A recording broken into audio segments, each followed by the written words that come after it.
Hello, everyone. I am Ben Johnson, and this is the Perpetual Chess Podcast. Perpetual Chess is a weekly chess interview show where we talk with accomplished chess players, authors, and personalities about their lives, their careers, and how to improve at chess. Perpetual Chess is brought to you through the generosity of its Patreon and PayPal supporters and by Chessable.com. Hey everyone, and welcome back to another Adult Improver edition of Perpetual Chess. This time we are joined by a fast-rising Illinois-based adult improver. He is 37 years old, named Ren Escalera. In the past year and a half or so, or the year and a half preceding the coronavirus shutdown, he had gone from under 1,000 USCF to 1,700 USCF while working and supporting a family and all this stuff that we all often do. And in fact, Ren is a chess dad, and that's what turbocharged his interest in chess. His son, Scott, is 7 years old and rated 1248 already, which is good for number 16 for his age in the country. So we've got to find out what's going on in the Escalera household, how these guys are getting so good at chess so quickly. So we are eager to bring him in. So Ren, thank you for joining us here on Perpetual Chess.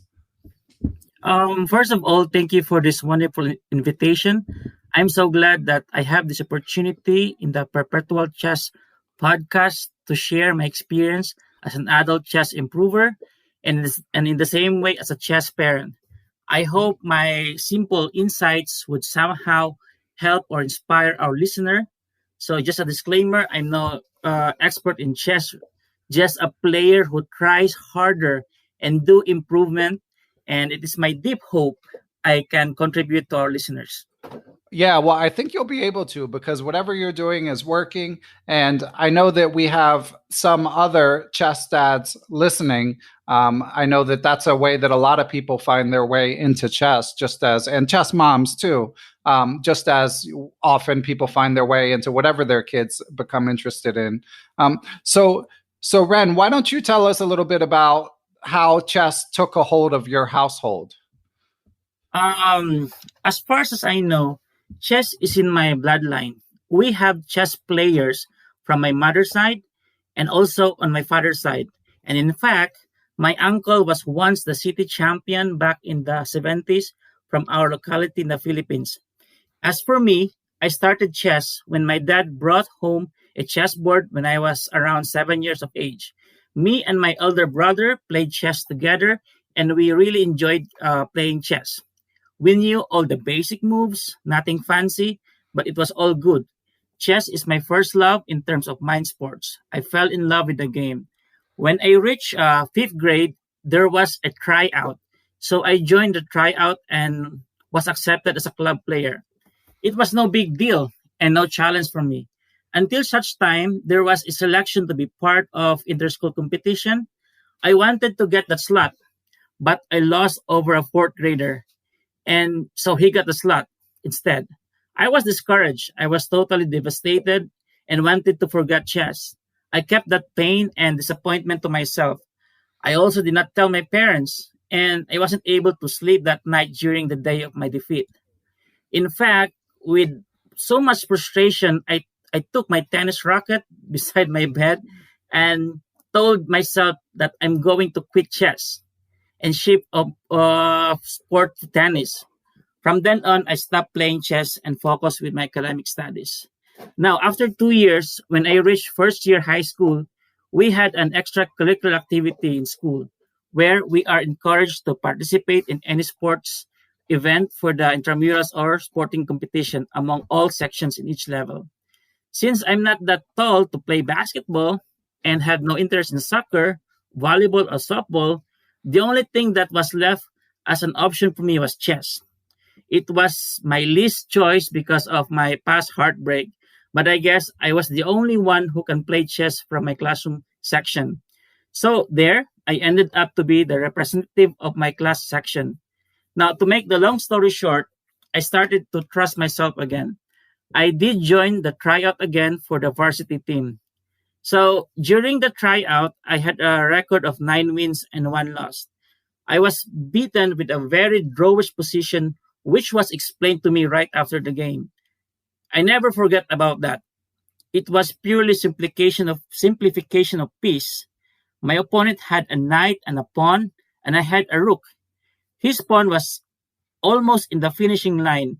I would have simply captured my opponent's pawn rather than his knight. Very awful, right?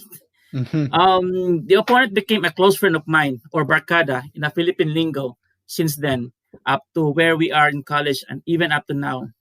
Now, nevertheless, I felt so happy. It was so rejuvenating to me. I felt that I had a redemption once again.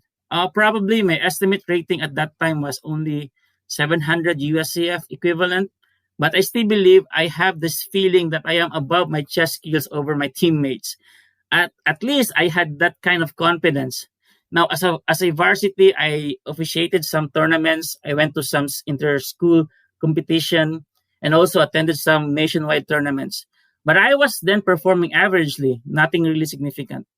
Probably my rating in my whole high school years was barely 1,000 USCF equivalent. No proper coaching, few chess books available, and less exposure. I felt that I am a fish stuck in an aquarium that never reached the ocean. I decided to stop playing chess when I reached college. I told myself if I want to graduate, I should focus more on my academics. College was a serious life, but I believe I applied some chess learning there. I was able to see which move is more beneficial to me, which is to focus in academics. Since then, there was no chess for 4 years. I had some casual games once in a while, but I think it was the right decision for me. I had my diploma, I had my beautiful memories in chess, and I had a well rounded, balanced life, no regrets. Now, going back to my first love, after 9 years, I got married and migrated here in the US and started to do some serious job for my family. I felt so fulfilled with my life. I was a truck driver for 4 years, been to 48 states, but suddenly I was diagnosed with a mild panic disorder. It was a very terrible experience. And maybe because I had some challenges as truck owner operator, my health at that time did not permit me to be the provider of the family. It was a very hard decision, but I had no choice. I sold my truck and stayed at home. And for me, staying at home was a struggle. I was not used to it. I was worried in some things. I struggled when it comes to my capabilities of taking care of a kid. And I have this fighting spirit to move on. But I realized that it was also a blessing. It was the time of my life wherein I spent time with my son, Scott. My wife suggested that I should focus on Scott at home and possibly teach him to write and read while waiting for his preschool. Well, I taught him how to play chess instead and slide with a 1+1 lesson and the ABC fundamentals. That was the time chess was brought back into my life. It was convenient for me, and Scott loves to hold chess piece and put into his mouth. It was good, and I wanted him to upgrade by teaching him based on my capacity and based on my stock knowledge of chess. In fact, some areas of chess lessons were also struggle, like he doesn't want to learn the move of the knight. And he was just 3 years old at that time, and it took him 3 months to learn the move of a knight. In general, it was fulfilling on my part, having a panic where I usually overthink things, and it was good that I was a chess player. Chess is a thinking game, and at the same time, having the opportunity to teach my very own son. So, so for Scott, nevertheless, I noticed his memory is very sharp. Whenever we are inside the car and doing some errands, remembering places and streets for him it was just a piece of cake to memorize. He's like a GPS. When he was 3 years old, he can easily direct me from point A to point B. Even the exit of numbers in interstate highways, he can do that. And I do believe that his pattern recognition is very strong. So I took the opportunity to teach him chess. So I was hoping that, he will like chess. So my prayer was answered. He liked it and he got so interested about it. So yeah, that's Wow, the question. amazing already, Ren. Thank you for sharing that story. Yeah, it's pretty cool to hear. So you started Scott at chess at 3, and which already super impressive, even despite the night taking 3 months. I mean, I was telling you a minute ago before we started recording, I have a 4 and a 7-year-old. So, in addition to the teaching that I do professionally, I have firsthand experience of how hard it can be and how sometimes it feels, at least to me, even more challenging to teach your own children something than it can be to teach people that you're less connected to, that you have less of a stake in. So let's bring it forward. So I'm guessing when your interest really started to accelerate is when Scott started to play tournaments. So when did that happen? All right. Everything all began when my son started playing competitive chess, like about 2.5 years ago. It was a decision to make. I decided to upgrade myself in chess. The main idea was if my son will progress in chess, my skill should match up to his progress as well in constant proportion. I don't want to be left behind and not to be part of his progress. I want to teach or give advice to my son in the future. It was unnecessary and it was a good plan. Scott's training has been typically every day, and he was so hyperactive. And the funny thing is, I had to be in his side to take care of his behavior aspect. So while doing that, I hear and watch his chess lessons as well. I felt that I've learned more than my kid. It was just like that at the beginning. I was just a typical parent who wants to know the lesson of my son Scott, track his progress, and help a little bit with his activities and clarify some chess lessons from his coach. When his coach usually gives a task to Scott, review games, or practice opening, I have to review as well. I should be more advanced because if ever Scott would clarify something with regards to his lessons, I can confidently give him the right answer. Scott's opening was also my opening throughout the course of chess journey. It has been a father and son tandem. Every time he lost a game or I lost a game, we review together. We are on the same page. The only difference is that I am more advanced than my son. So probably like 300 rating difference. So yeah, that's all Yeah, Ben. which is impressive because a lot of parents, I think, as they learn chess alongside their kids, which is not a wholly unusual experience, I think that they encounter that plasticity of the brain that kids have, where they just pick things up so quickly. So it's impressive that you've. I mean, it's impressive what both of you have done, but I honestly, even though Well, what Scott's done is amazing, to me, as a someone who interviews tons of title players and tons of adult improvers, what you've done may be more impressive, Ren. So let's get into it. So first of all, would you like to share who his coach is, just to give a little shout out? I mean, we know the students are the ones who deserve the most of the credit, but I'm sure the coach wouldn't mind being mentioned if you appreciate their work. sure. Actually, for Scott's training, he has a coach because for 0 to 700 rating, I took care of Scotch training, and right now I have a cousin in my locality in the Philippines. He's been coaching Scotch for a year and a half now, and it's like a personal thing for me. I can communicate with his coach with my own dialect. I could do some personal favor for the coach, so it's been for me. It's like something a teamwork between the three of us. It's a good combination, and we're all well. It was really a good training with an effective training and a good result. Okay, It so it sounds like most of the sorry. So it sounds like most of the lessons were done online even prior to the pandemic. yes, done Wow. online. And Mhm. was that hard for someone that young as It's Scott? actually the challenge is for Scott because because as as we all know, the best for me, in my own opinion, the best training method for a kid, for an adult, is always one on one over the board. So I think that's the best for me. But for the time being, since it's just so hard for us financially to get a titled coach, a one-on-one OTB. So we decided to get a coach from my country. At the same time, I could help him as a second coach. I could supplement the training. I would repeat the training from the coach. I would clarify any questions from the coach. So it's basically I am somehow as a father and a second coach as well to interpret if Scott cannot really understand it. I will be the one to review it. That's the reason why I improve a lot because well it is my duty to really teach Scott of what he understand from his coach.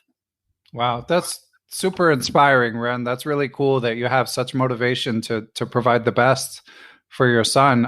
Just out of curiosity, how strong is the coach that you guys are working with from the Philippines? The coach in the Philippines is roughly I would probably like around 2,000 to 2,400 FEDE rating. It's a non-titled coach, no title, but it's really specialized on kids. Mm-hmm. Yes, and more on experience with kid psychology. So the main thing is we have two parts here: the cognitive part and the behavioral part. So for me, I'll take care of the behavioral part, and then the coach there take care of the knowledge. So he'll take care of it. I'll take care of Scott, but that coach is very very a good coach, and you know, specialized for kids. That's great. Yeah, and at that level, he can teach Scott for a while, Right, right, despite probably. Scott's fast progress. Mm-hmm. So, how often per week are you guys doing lessons? So for week for usual routine well, I encountered chess almost every day for the past year. So it's like something 7 days a week. So both of us encounter digital or actual chessboard every day. So sometimes he has 2 to 3 hours training every night, depending on preparation on short-term targets. I also well get along into it. So, like example, as parents, I should lead with an example. I have to make sure that before he sits and train, Scott is not hungry and his stomach is like a full and it's not sleepy. So basically, his daily routine is somehow in the evening and full of confidence and 100% ready for the training. And so, but how often are the actual sessions? Like, I'm sure there's stuff you guys do away from the sessions, which I am eager to discuss as well. But how many actual sessions with the coach do you think you're doing per week? Okay, so we have I can state that the training before and after pandemic. So during the height of the pandemic for at least 6 months with no classes and other distraction, Scott, I would say Scott playing skills went up so as mine. So since we doubled the training hours, we somehow fast track our learning. All the things can be learned in 1 year. It was done in 6 months. So it was 2 hours in the morning and 2 hours in the evening and online tournaments in between for both of us. We Okay. were able to maximize the whole pandemic lockdown. Like I said, I also made some schedule for him to follow Excel, print it, and put it in the wall. So it's like this. Our goal is divided into short term and long term goals, but our training can be varied as well because there were some expedited knowledge that can be done for short term goals as preparation, like modification in the openings. But for long term goals, should be constant that includes tactics, middle game, and end game theories. Also, prior to the pandemic, we were so active in some chess clubs in the area, and also to do tournaments every weekend. That is our relaxing time. Part of our schedule, it was a big help since people from chess club encouraged a lot. There are always a room for comparison of chess skills and monitoring of performance with each other. I would also point out that it's better to expose ourselves into blitz, rapid games, and long games, both over the board and online in our chess journey. As for me and Scott, everything should go together because, some other players, when I check their tournament history, I observed that some were purely regular games. Their rating went up so high on regular games. No blitz, no rapid record, no quick game record. And for me, there's nothing wrong with it. If it is thinking skills development is the main objective, and maybe go for a title shot someday or just a matter of preferences. But for me, personally, I would like to see my tournament history with a colorful one that is being mixed with blitz, rapid, online, quick, or maybe like regular games. So, yeah. Okay. Well, Ren, I got to tell you, as a chess player myself, my own experience is I feel like you Filipino people, you've got speed chess in your blood. Like, Yeah. I know I am Angelo Young. I believe he's based in Chicago now. He was on the Eastern Seaboard back when I was playing the most. And yeah, he was a fierce blitz player. And there's so many. And of course, at the top, you have Grandmaster Wesley So of Filipino heritage. So there's a great chess culture. And the Philippines is one of those countries that I've always felt like they have some sort of chess gene. Right. And I also just wanted to mention, since you were mentioning playing in the local clubs in Chicago, that it was adult improver guest of not that long ago, Megan Chen, who put us in touch. So shout out to Megan, and thank you for putting us in touch. I'm really enjoying Ren's story already and eager to hear more. So Ren, what I want to hear next is what are the nature? I mean, first of all, it's amazing that the coach you guys are working with is putting in so many hours. That's really cool to hear. What are the nature of these lessons? So is it game analysis? Is he giving you puzzles? Is it kind of like a mix of everything? What's his approach to teaching you guys, especially Scott? Yeah. When it comes to the training methods, it basically is 2 to 3 hours. So for the first 30 minutes, it's usually tactics, 2 or 3 hard tactics for Scott. It's like more on thinking skills and at the same time applying middle game theories. Now after that, we review the games. Maybe like something after 30 minutes to like something. Maybe he will spend for his game review, last game review. He will try to analyze his mistakes and do not do it again. We will try to see his deficiency and try to supplement it later on. And then the rest of the hour will be much more on opening polishing. Okay. So it's basically like that. Not unless if we have a certain preparation. So we do national, we do state championship. So it would be a big, it would be a different training at all. So like let's say if we focus in the middle game, we do middle game the whole week. So that's it.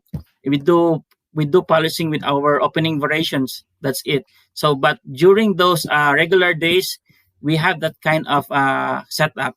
And then the materials that we use, the most basic one is the 5-3-3-4 pole guard combination puzzles. It's being like something a regular thing. So this book was being used throughout my chess journey as well as for my son Scott. It's a lot, but we had plenty of time to finish it. And Scott and I started the first puzzle problem like checkmate by 1 up to 3 moves checkmate. So Scott used the PDF or version of this.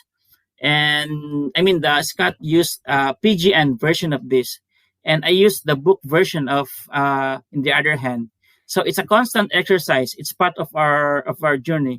We also study London System by GM Ginger Simon Williams, his DVD, for a couple of months. We have also a Perk by GM Damian Lemos. And for me personally, as a parent, I read the book of GM Ramesh, Fundamental Chess of Logical Decision Making. Yeah, great Uh, book. or- yeah, actually, Scott is having a session with group session with GM Ramesh every Monday and every Thursday.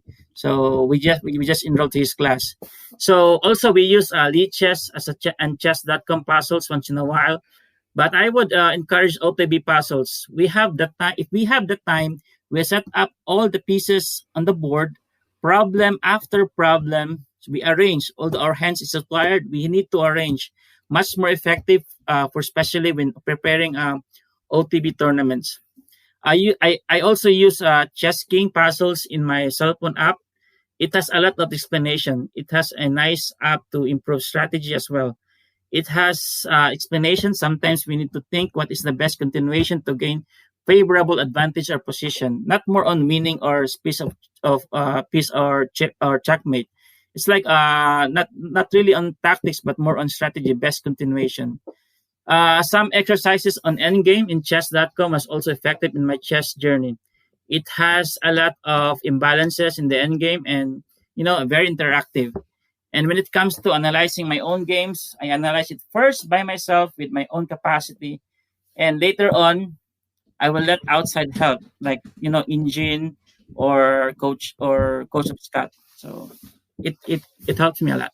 Wow, so much useful stuff in there. So just to underscore a few things for the listeners, of course, the famed Laszlo Polgar chess puzzle book has been mentioned. I know Andrew Zinn, recent adult improver guest, mentioned it. If you go way back in the archives in Perpetual Chess, James Altucher, who's become famous outside of the chess world, is a big advocate of that book. And of course, the record of Laszlo Polgar as an exemplar of how to raise chess champions is basically undisputed.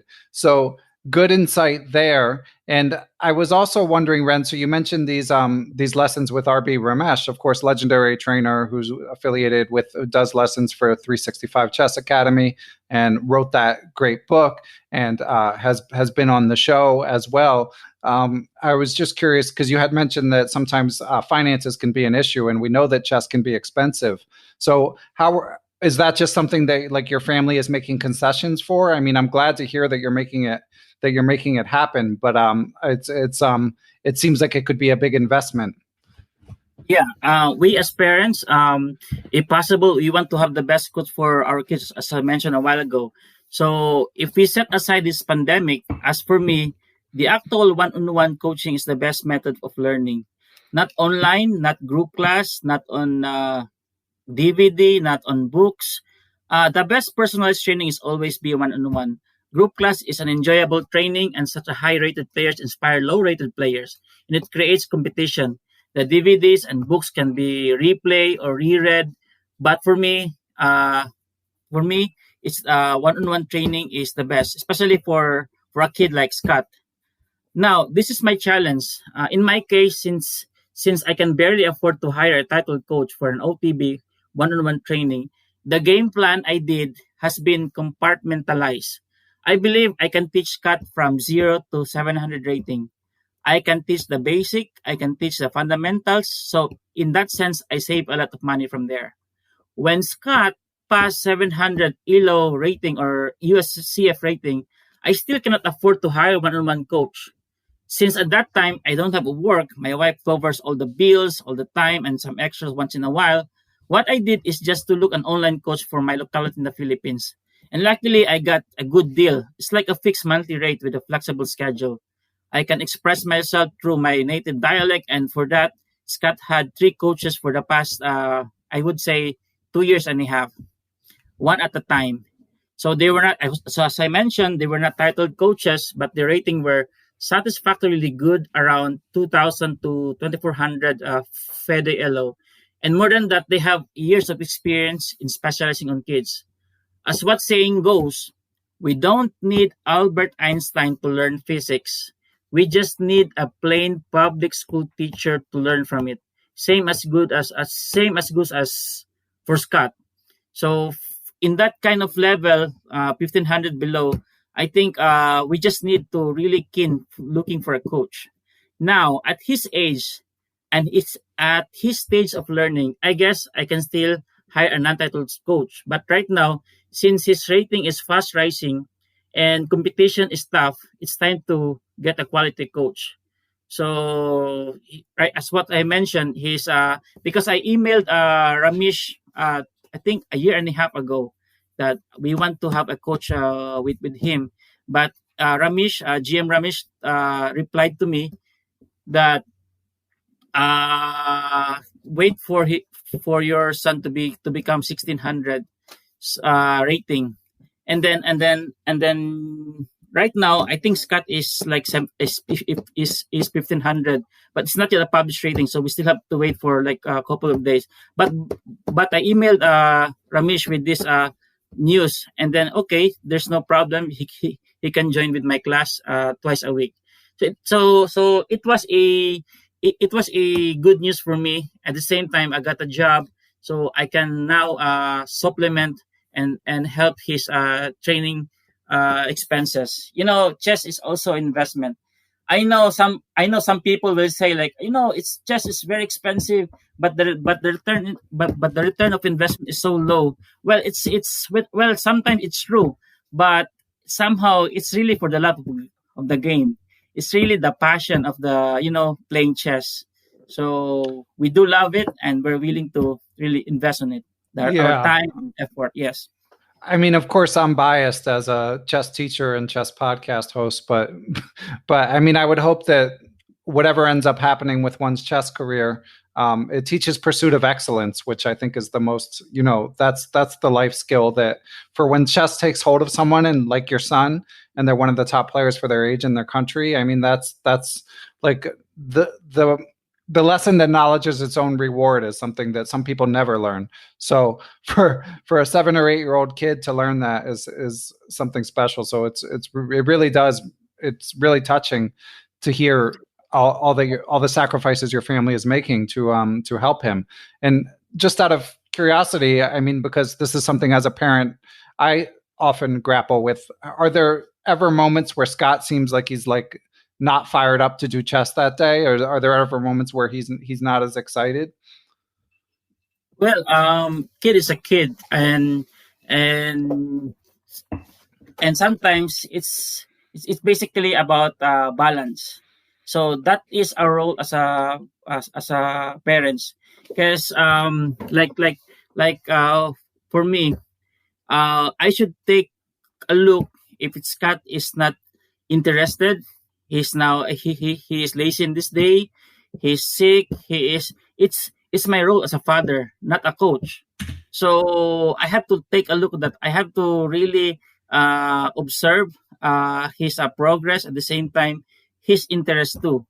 I think for me as a coach and as a father, at this stage of life, having 2 kids, having a work recently, at most game plan for myself is to really pay attention in my priorities. I need to commit the time to all of them.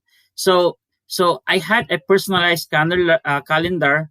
I printed some schedule of Excel with some coding on it, map all my activities and my son's activities to create a typical week with time dedicated to each of my priorities: exercise, chess training, work, or family time, and so forth.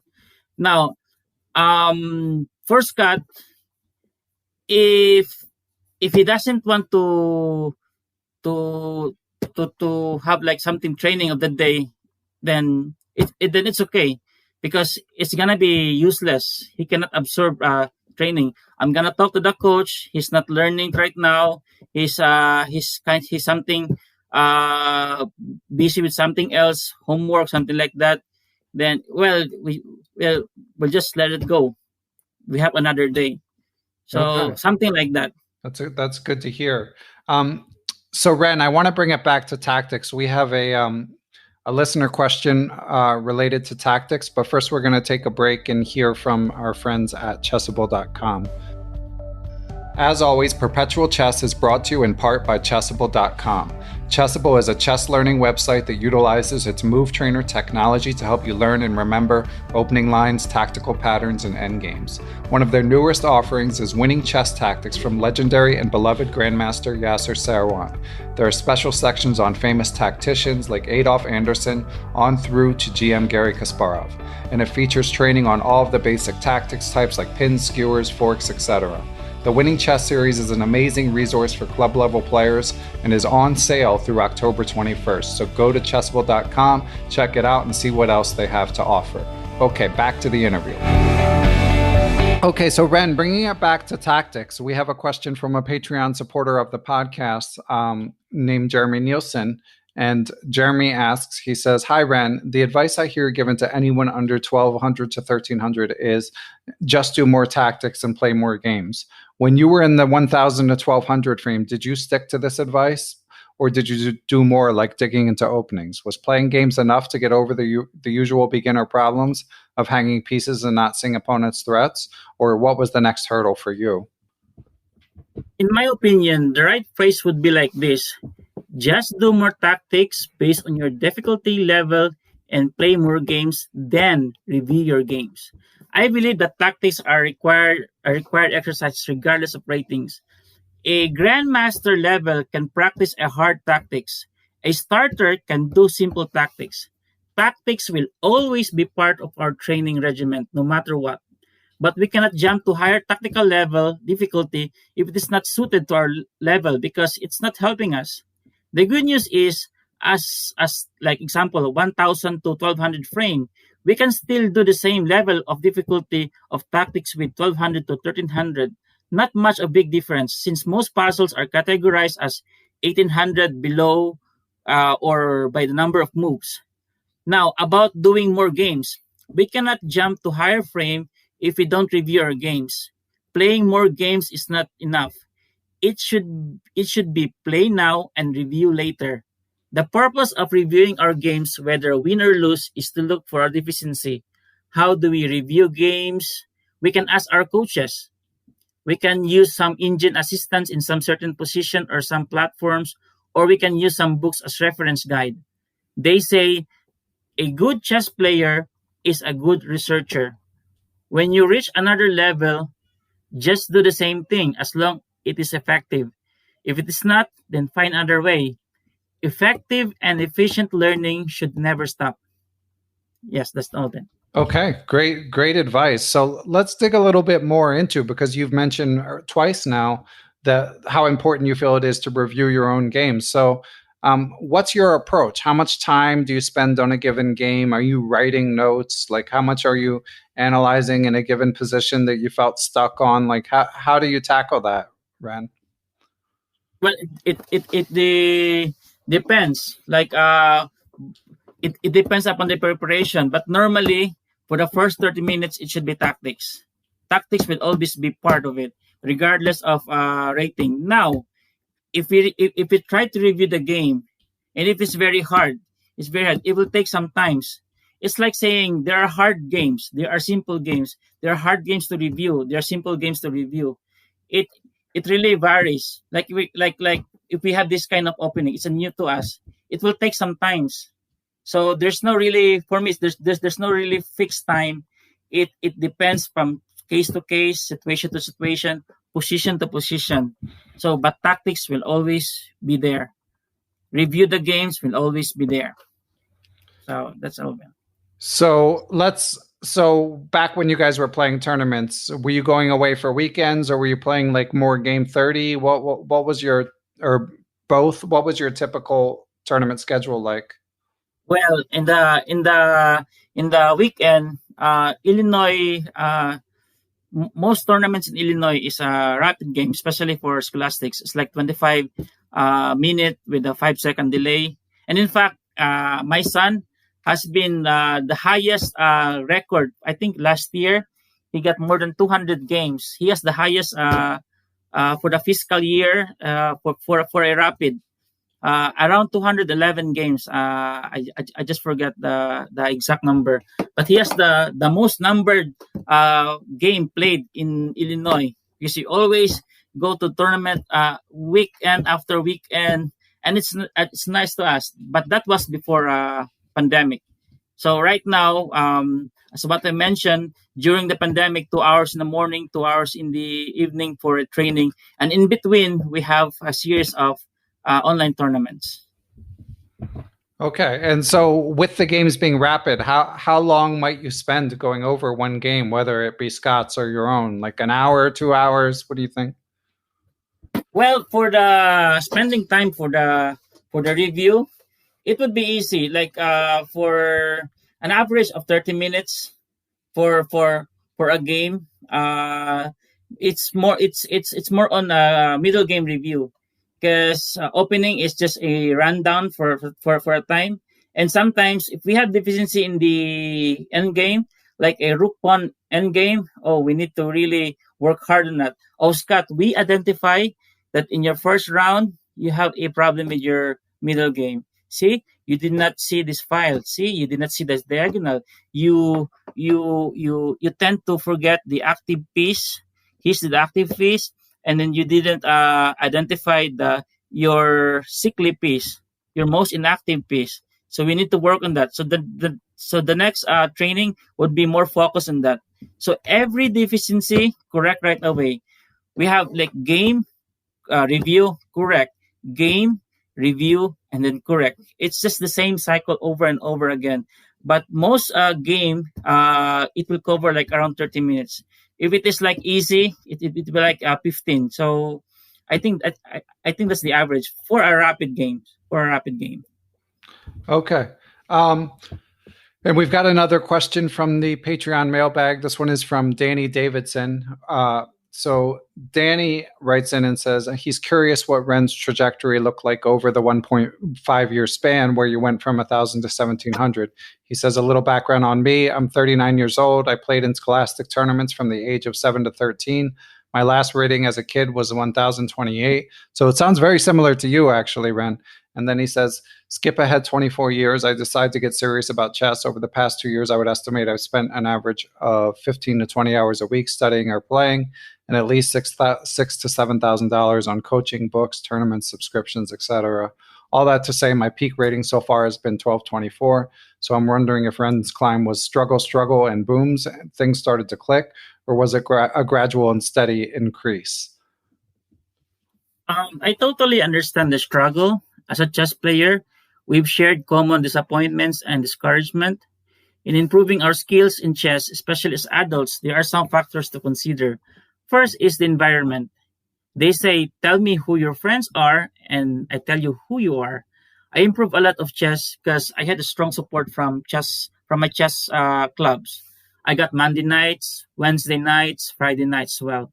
I can play with them. I enjoy their company, and we talk about chess or beyond chess, just like kids, where they have playgrounds. So are adults too. Players in our club brings motivation and create healthy competition. The most important thing is we enjoy. If we enjoy and if we are happy, then learning follows as well as improvement. Second is get a good coach. Look for a coach that could really determine your deficiency. Every player has different needs. One thing I learned, coaches are like doctors. They determine your disease and they find a way to cure it. Set a goal. Tell your coach about your goals, specific and realistic. Now, third, as our age grows, like we are in the late 30s, we just passed with our formative years. And by the way, when I say formative years, it means those years of early childhood between 0 to 8 years of child's life. It also a period of a rapid cognitive intellectual. And right now, we have lots of responsibilities, bills to pay, familial obligation, our career, and willingness to go further. And we want to insert chess. Now, I suggest keep it simple as of now. Learn your style. For me, I am busy and sometimes I'm lazy. Do not complicate. As for me, in my opinion, choose 3 openings only, but be very familiar with it. 1 opening for a white, maybe like 2 openings for black, most likely against e4, against e5. That's it. Study less, but be sharp at it. Be sharp at the first 16 moves and study most middle game outcomes. Be good at it. 1300 to 1700 players are so much called opening specialists. Break them in the middle game. And lastly, I always believe that rating is just a number. Feel the pressure of being a low-rated player, but never define yourself by your rating. Change your views in ratings. It's only a guidelines and purely motivational. In my experience, a rating between 1,000 to 1,400, or maybe a rating between 1,400 to 1,700, is not a big difference. Unless you are an 1,800 and up, then that would be another story.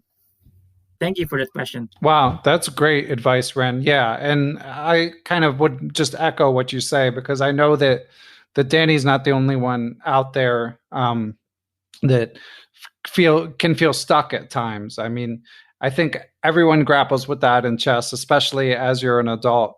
But it's definitely at that level, Danny, if you're putting the work in, if you're doing your tactics, if you're pushing yourself, like progress will come.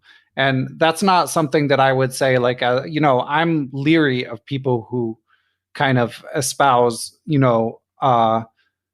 unending growth as like a platitude. Like, that's not generally my approach, but at that level, if you're doing the work, like I am confident that you'll get better, especially if you're really, and as a working dad, I certainly understand. I've talked before about how me personally, I'm stagnant. And part of the reason is because I find the most challenging things to be the things, like probably the most rewarding things are the things I'm maybe not super fired up to do, like hardcore visualization work, which basically means tactical training. That's just for me personally. But if you do those things, I do think definitely there's higher to go. And there's, as Ren alluded to, within that general rating range, there's a lot of variance just in what your performance is day to day.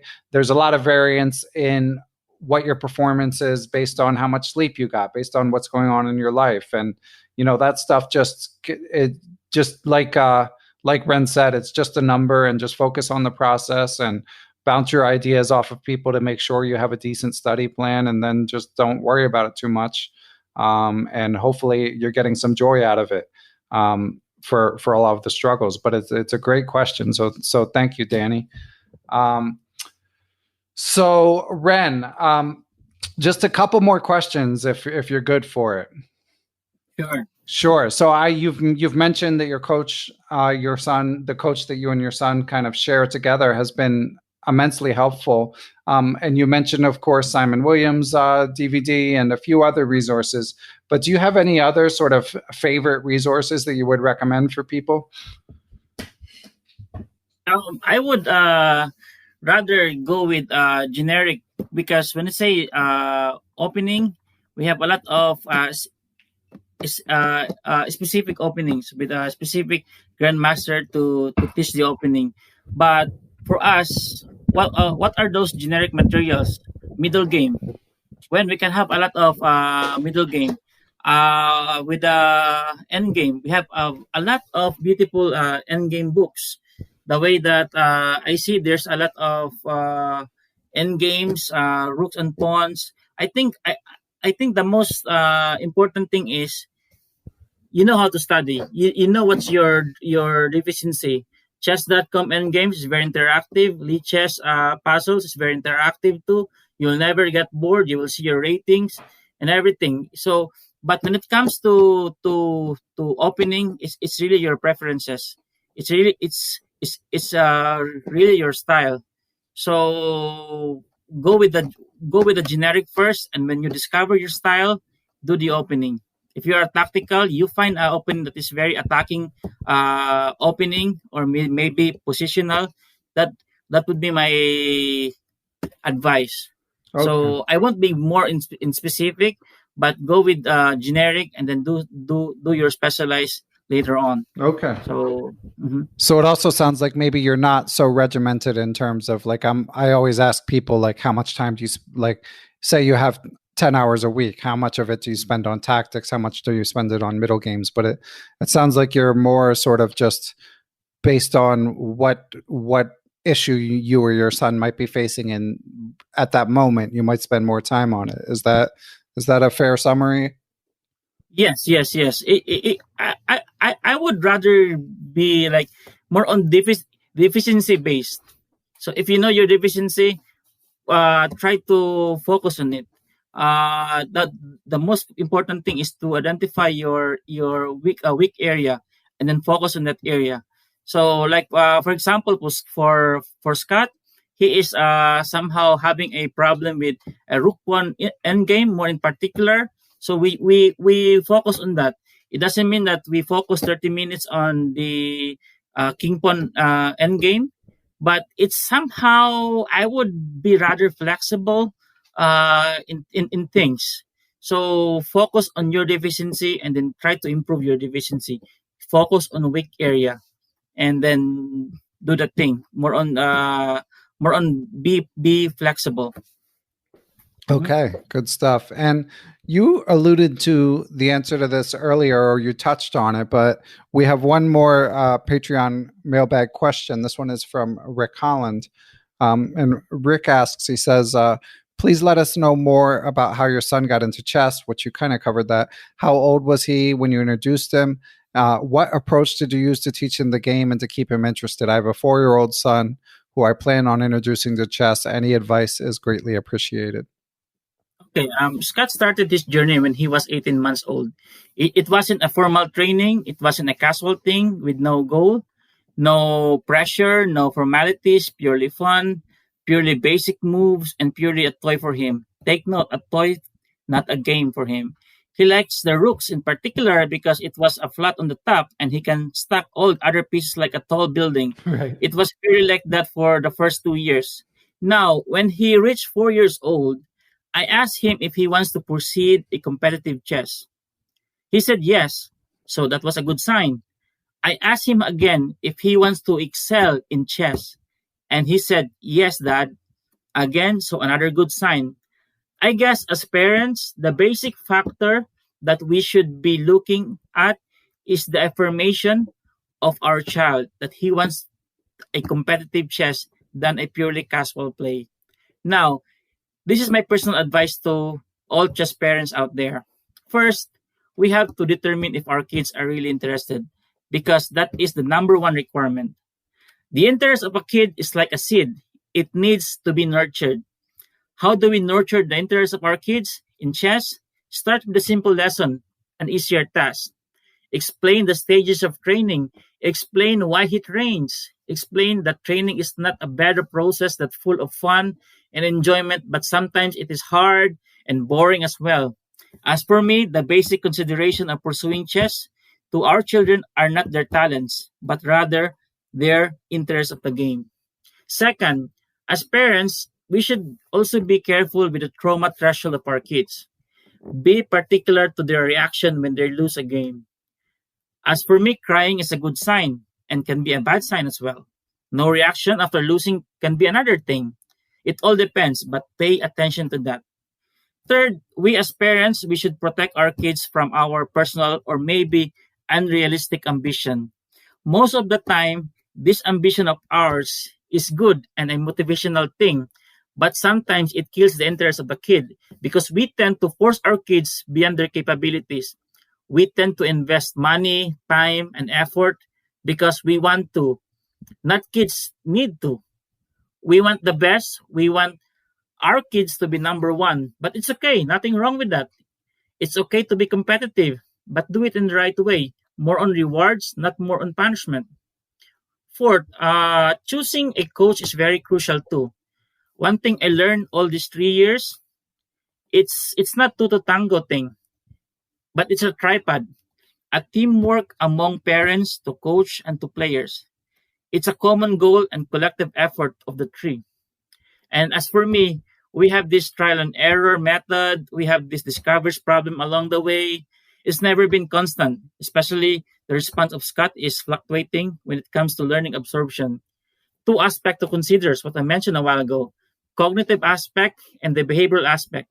We cannot put behavioral aspect to the trainer or to the coach alone. It would be a big burden.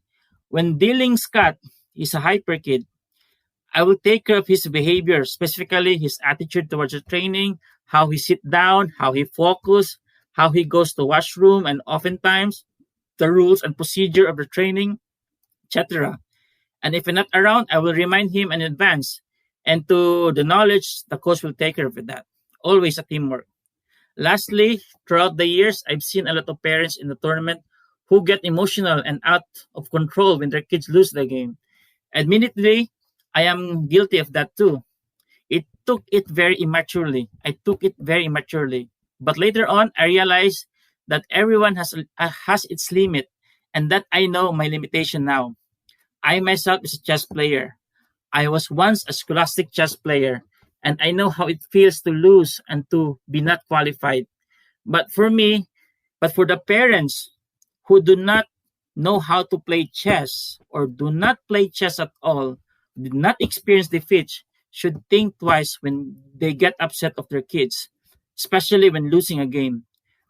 We have to remember that it is our decision to let them play chess. They did not ask for it in the first place. Kids may love to play chess or have a great interest in playing chess, but they're also vulnerable. We just be constructive and more positive reinforcement. All these things are important and crucial part of the kids' growth. And most of all, most important thing, anything in life should be balanced. A talented kid is not exempted. We may nurture the talent, but we should not skip or miss some things that matter in a child's life, which include the family time, play, personal time, studies, social activities, etc. A real chess player must know how to handle life, especially when it comes to decision making and its consequences. That would be one of the best thing to teach our kids. Right, Ben? Yeah. Wow. Yeah. Great insights. So by the way, does Scott have any brothers or sisters? Yes, he has a brother, a 11-year-old, 11-month-old brother. So he's probably 11 months old, probably basically a grandmaster now, right? No, hopefully. But we'll try. We'll try. yeah, We ask first if he's interested. yeah, exactly. Yeah, Why not? yeah. No, it's true. And what would you do, like, if if if Scott's brother? What's Scott's brother's name? Quinn. If Quinn just doesn't seem interested at age 4, would you try again at some point? Like, how would you approach that if you start bringing chess into his life? Obviously, with the enthusiasm in your house, generally he's going to see it. What would you do if he just doesn't seem into it?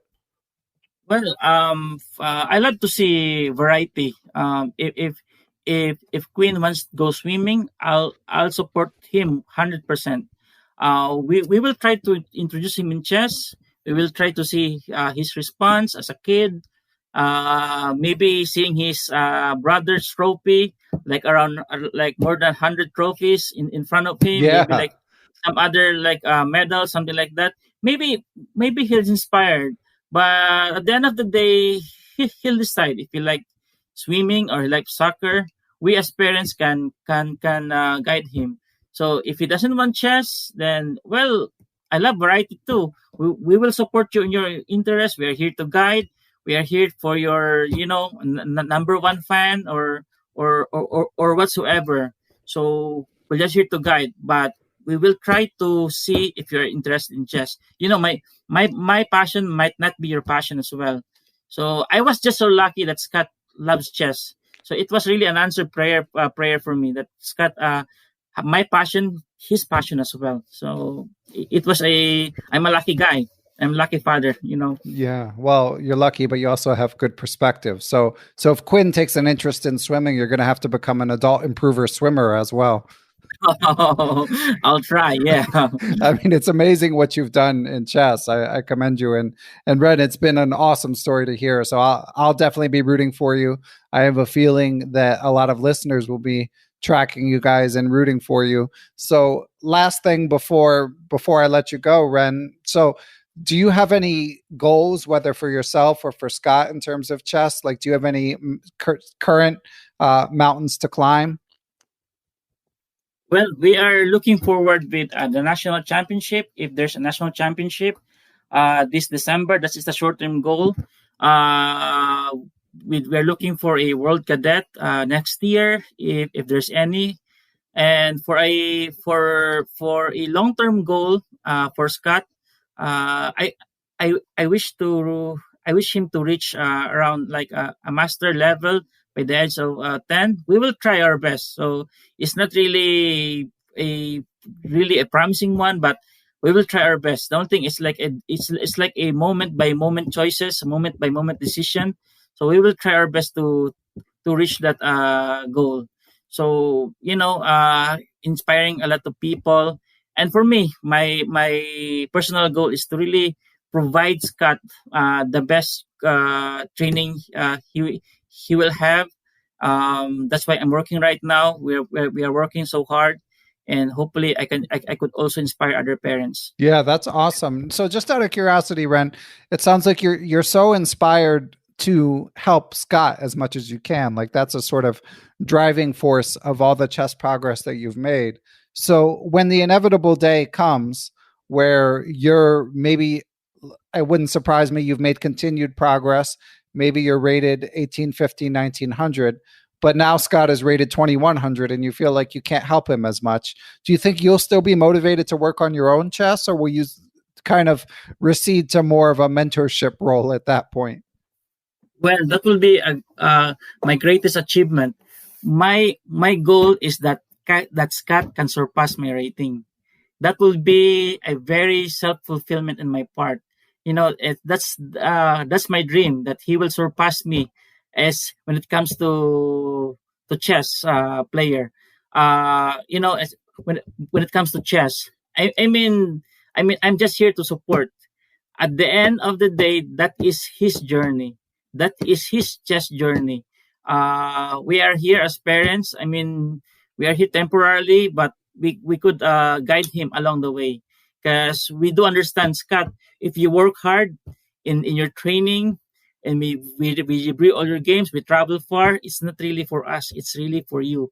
It is your journey alone to take. So do the best you can, because it is, if we become a champion, we're just here at the back. We're just here to support you. It is really your journey. So make a wise decision. So apply chess in real life. So if you reach your goal in chess, then be glad and thank God all the time. So yeah. Okay, that is a great closing note, Ren. Inspiring words for chess players and parents alike, myself included. So Ren, if there's anyone listening who maybe wants to help out in some way or wanted to contact you, is there a way they could reach you? Yes, I am a TD club. I have a King's Wisdom Chess Club here at Oak Park. They can contact me all the time. They can search the club number. It's a King's Wisdom Chess Club. I have my name there, my contact number, email. So they can just surely contact me. Okay. Is it okay if I just put your email address in the description of the podcast just so that people can find it easier? By all means. Yep. Okay, great. So I'll do that. And Ren, thank you. Really, it's an amazing story. So I look forward to seeing what both you and Scott and possibly Quinn accomplish in the coming years. So thanks a lot. Yeah, it's an honor to be with you. Special thanks, as always, to my producer, Matthew Passy, and thanks to those who continue to help spread the word about Perpetual Chess. You can spread the word via word of mouth or positive reviews on podcast platforms. We are up to 98 written reviews on Apple Podcasts, and only one of them aggravates me. Amazing support. By the way, you can follow me on Twitter. I'm at BennyFischel1, or join the Perpetual Chess Facebook group and continue the conversation about the latest interview. You should also check out the Perpetual Chess Instagram page. But more than anything, I want to express my gratitude to those who provide financial support to the show. Most of all, I want to thank Chessable.com for sponsoring the show, and to everyone who kicks in via PayPal or the Perpetual Chess Patreon page to help sustain and improve the show, and while they're at it, find out about future guests and send in some great questions. So without further ado, I'd like to give special thanks to the following people and entities. They are Chessable.com, Quality Chess Books, the Capital City Chess Club, the Abysmal Depths of Chess blog, the Apprentice Twitch channel, Andrew Alharji, Andrew Bach, Andy Ryerson, Austin Clough, Benjamin Porteau, Bill Sigler, Kathy Carr, Chad Oliver, the Charlotte Chess Center, the Chess Central's Chess Blog, chessmood.com, Chris Flanagan, Dan O'Hanlon, Danny Davidson, David Schreiber, I am Dimitri Schneider, Drake Domingue, I am Eric Rosen, Firas Sawaf, Gary Foreman, Greg Harfst, Greg Natel, I am Greg Shahadi, Guven Monet, James Kennedy, Jens Green, John Jernigan, John Rockefeller, John Cromarty, John MacArthur, Kelly Palmer, Kevin O'Callahan, King Selt, Lucio Casada Silva, the law offices of Stuart Katz, LeelaAnalysis.com for cloud-based Leela Engine Analysis, Michael Can, FM Michael Oblin, Mike Zelazny, Mr. Mike Shahadi,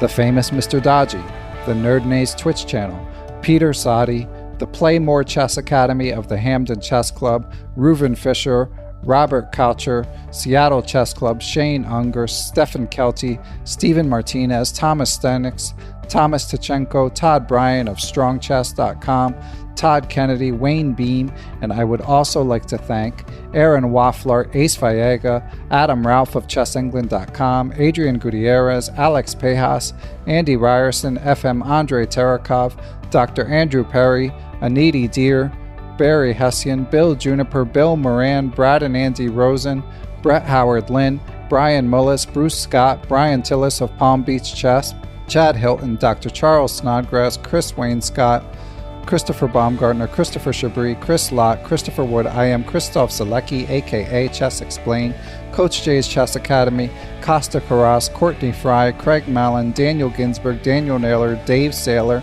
David Bleskacek, David Cramley of Chessable.com, Dalen Shelton, Dirk Decker, Drake Domingue, Dwayne Edmonds, Ed Daly, Ethan Smith, Hallelujah Cat, Ian Mason, FM Donnie Ariel, Fox Valley Chess Club, Francis Letarte Lavoie, Frank Tortoris MD, Frank Zananis, Gary Andrews, Gary Lewis, Geert Vanderveld, Gerard Barta, Giovanni Russo, Han Schutt, Harish Srinivasan, Jacob Kovac, Jacques Perry, James Aspinwall, James Bonastia, James Muir, Jason Woolham, Jaydeep Chakrabarty, Jeff Anderson, Jeffrey Martello, Yep Horland, Jerry Wells, Jim Ratliff, JJ Stranad, Dr. John Fallon, John Fernandez, John Fontaine, John Hartman, John Jeffrey, John McMurtry, Jonathan Slater, Jose Rodriguez, Justin Gardner, Jen Shahadi, Joel Rocky, John Thompson, Grandmaster Josh Friedel, I am Kare Christensen, WGM Katerina Nemtsova, Kelly Palmer, Kevin Pryor, I am Kostya Kovutsky,